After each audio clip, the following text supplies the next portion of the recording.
ഈ ഒരു സമയം ആരുടെ ചിന്തകളിലാണ് നിങ്ങളുള്ളത്? അല്ലെങ്കിൽ ആരാണ് നിങ്ങളെക്കുറിച്ച് അഗാധമായി ചിന്തിക്കുന്നതെന്ന് നമുക്ക് നോക്കാം.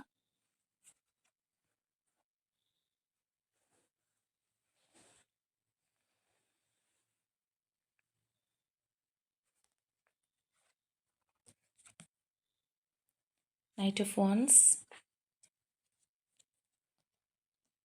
Devil energy, six of swords,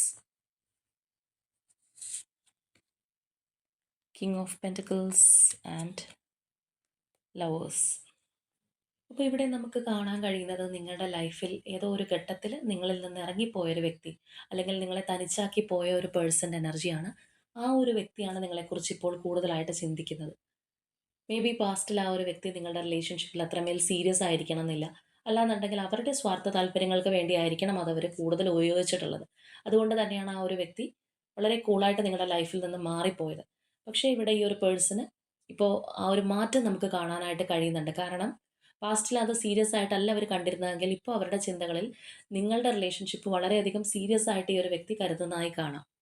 ഇവിടെ നിങ്ങൾ ഒരുമിച്ചുള്ള ലൈഫ് വീണ്ടെടുക്കുന്നതിനെ കുറിച്ചാണ് ഈ ഒരു പേഴ്സൺ ചിന്തിക്കുന്നത്. മാത്രമല്ല നമുക്കിവിടെ നോക്കിക്കഴിഞ്ഞാൽ കാണാം, ആ ഒരു വ്യക്തിയുടെ ലൈഫിൽ നിങ്ങൾക്കാണ് അവരിപ്പോൾ കൂടുതൽ ഒരു സ്ഥാനം തരുന്നത്, അല്ലെങ്കിൽ നിങ്ങളാണ് അവരുടെ ഒരു പെർഫെക്റ്റ് പാർട്ട്ണർ എന്ന് ഈ ഒരു പേഴ്സൺ ചിന്തിക്കുന്ന ഒരു ടൈം പീരീഡാണ്. ഒരു പക്ഷേ അവരുടെ ജീവിതാനുഭവങ്ങളായിരിക്കാം അവർക്ക് ഈ ഒരു ചിന്താഗതി കൊടുത്തത്.